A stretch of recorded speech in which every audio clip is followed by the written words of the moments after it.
Hi everyone, I hope you all doing well today. So I hope today is going to be a really short video. I'm planning on prepping some of my plants to take inside. I've got an angel wing succulent, I've got a tropical hibiscus, as well as some of my zonio geraniums. So I just kind of show you what I normally do to help prepare them from indoors, because right now our temperature outside is about, I think, high teens in terms of degrees Celsius, or I guess in the high 60s in terms of Fahrenheit. And after this week, the weather's going to get really chilly, and I thought, I better start preparing them to take indoors before it gets any cooler. And in addition to that, I'm also planning on rooting some of my William Langworth geraniums. I love those so much, and I'm planning to have a bunch of them prepared and rooted for next year. So let's go over here to show you what I've done so far. So just before I go up to show you the plants that I prepared, I thought I'd show you this. So this is where the quick fire tree is, and this is the Mr. Bowling Ball white cedar.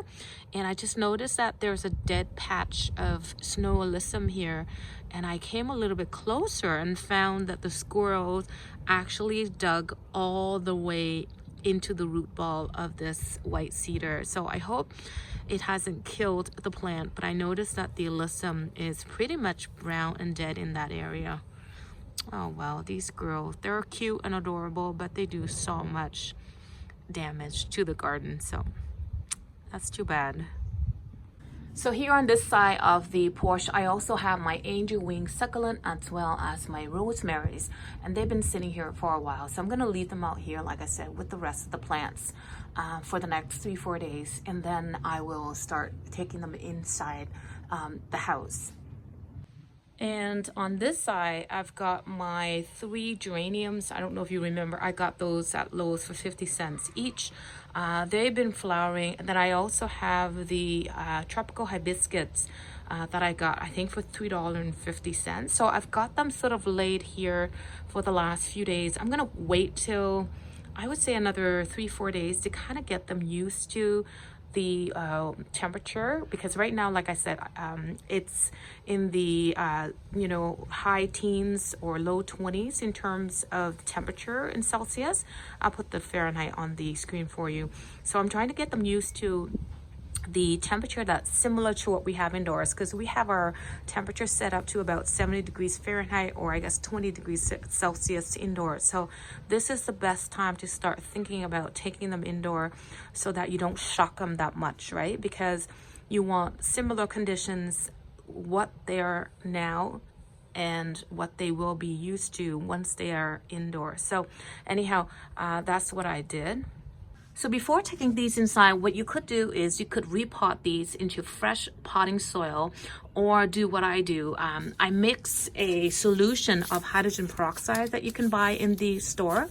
So the way I make it is, for every 100 ml of solution that I make, I put in about 25 ml of the 2% hydrogen peroxide that you buy from the drugstore. And then I top it up with about 75 milliliters of water. And I try to put it in a container that's dark, because hydrogen peroxide decomposes and breaks down faster if it's in a bottle when exposed to sunlight. And so I try to seal, kind of make it dark by putting it in a container that's got a solid material, so it's not see-through. And if it is see-through, what you want to do is you want to take paper or something that's dark and start taping the sides so that you're not exposing it to more sunlight. And that's just going to make the hydrogen peroxide last a little longer. And you can also put it in the fridge as well, right, if you're not using it. But anyway, so I'm going to take the solution, and all I do is I just spray the plants and everything else, as well as the soil, thoroughly with this solution, and I do that every once in a while for the next few days, so that if there's any pests or anything that's in the soil, hopefully it will either die or deter it from grabbing hold onto these plants, so that I can take them in and not take any pests inside and infect the rest of the indoor plants that I've got. So here you're looking at the William Langworth, I hope that's how you pronounce it, geranium, and I love this geranium so much. I love the color of the foliage, I love the variegation, and I also love that bright pink flower color as well. So anyhow, it's gotten so much. I think I've got 3 plants in here that I got, again, 45 cents each, I think, in July, and I'm not sure if I can even get them next year because you don't know, right? So anyway, I was planning on trimming them back, repot them, and take them indoors, but instead of throwing away the stems, I'm thinking of taking the stems and root them so that I have more of them to plant around the garden next year. So let me show you what I've got, and we can just get started on the rooting. So over here I've got some containers with fresh potting mix that I will be using. I'm also going to kind of clean and sterilize my cutting blades so that I don't introduce any pests or disease onto the cuttings that I take inside. And I also have a pencil which I also try to sterilize, which I will use to make little holes inside the soil to place the cuttings in. And in addition to that, I also have some rooting hormone just to kind of help it root a little bit faster, right? And with it, I normally take the Q-tips and just kind of take it and then dab the bottom of the cuttings with, and then put them in the soil. So this rooting hormone I actually got from the Home Depot. In Canada, this is what Home Depot sells, but if you're anywhere else in the world, you might find powder rooting hormones, and they work the same way as long as you dab a little bit onto the tip of the cuttings, whether it's the liquid like what I have or the powder form. They both will work equally the same. So anyway, this is going to help provide sort of or induces the roots to form faster on the cuttings that we make. Now what I'm going to do is I'm going to see if I can actually collect at least 5 or 6 cuttings, and I want a long cutting, so at least 5 to 6 inches, because at least 2 to 3 inches of that stem will be sort of inside the soil where the roots will be encouraged to grow.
So here are all the cuttings that I made. I think I have got about 7 cuttings. So the next thing I'm going to do is I'm just going to remove all of the leaves below, just so that you can see here, to see how here's one node. This is where all the roots will come out. So I want to make sure that at least 2 to 3 nodes here will be submerged in the soil. So I'm just going to remove all the excess leaves here. And also you want to remove all the flowers on here as well.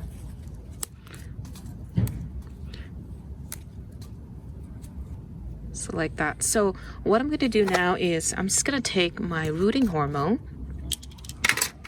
and I am going to take the Q-tip, a clean Q-tip, and just kind of dab it into the gel, because I don't want to dip. I mean, I could dip the stem in here, but that's going to contaminate this hormone. So that's why I use a clean Q-tip to kind of take that out, and then I'm just going to dab on the roots as well as in the nodes, around the nodes where the roots will be encouraged to come out.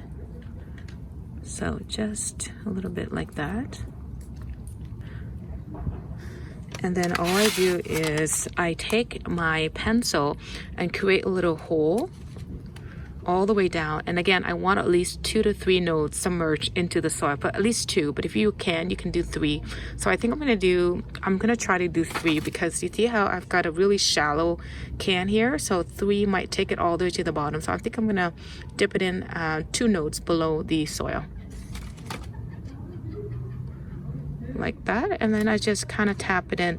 And when I do water, what I always tend to do is I like to water from the bottom up, so that I'm not actually washing away the rooting hormones. So I just fill the bottom with water and let the soil soak up the water as it continues to form roots.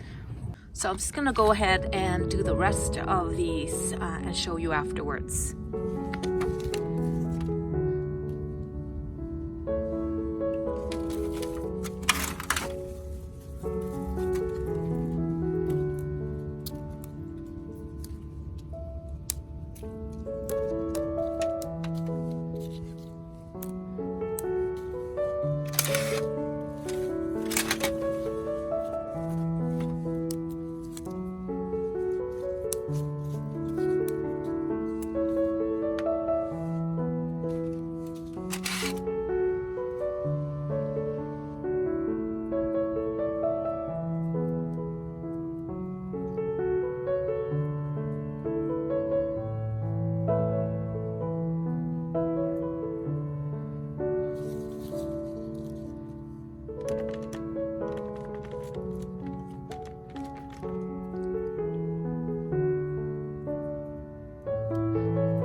So here's what all the cuttings look like. So I ended up having 5 cuttings in that larger container, and then I have 3 smaller ones in these 3 small containers. Now I did go ahead, water everything in from the bottom up, and just kind of let the soil soak up the water. And what you want to do is you want to make sure that the soil is maintained sort of moist and not completely dried out. And I also will be placing these in a window that is not too sunny, because you want it to be in a more shady area where it's going to help to develop roots. Because if you're going to put it in a sunny area, it's going to start thinking that it is summer and it's going to put out more blooms, right? So you want to make sure that it is in a sort of a north or east facing window, so that the roots can develop quicker. And then once the roots is fully rooted in, you can then place it in a sunnier window. But otherwise, do that, and in a few weeks time the roots should develop, and by next spring you should have some healthy cuttings to plant outside. So anyhow, I want to say thank you so much for watching this video. I hope you enjoyed it, and then I hope you get inspired and go out and make some geranium cuttings. So again, thank you for watching, and I will see you in the next video. Take care. Bye bye for now.